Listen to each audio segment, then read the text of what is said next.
আমাদের আজকে পঞ্চমী, তাই আমি এটা কালকের জন্য রেডি করে রাখলাম। কালকে যদি আমি রান্না ঠিক মতো নাও দেখাতে পারি, আগের দিন আমি করে রাখলাম।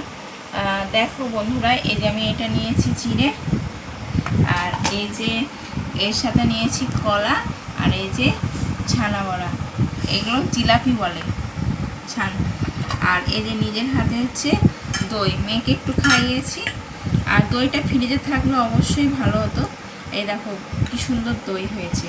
আর নিজের বাড়ির ঘরের দই অবশ্যই তো ভালো হয়, কেননা নিজের বাড়ির ঘরের দই তো একদম। আর আমাদের দুধ যে গোয়ালা দেয়, খুব সুন্দর দুধ দেয়। আর দাদাভাইকে ধন্যবাদ বলতে হবে, কেননা আমাদের অতটা দুধে জল দিতে পারে না, কেননা দোয়ানো দুধই আমাদের দেয়। যাই হোক, এটা হচ্ছে আমার দই। এই দেখো, নিজের হাতে দই দারুণ লাগে।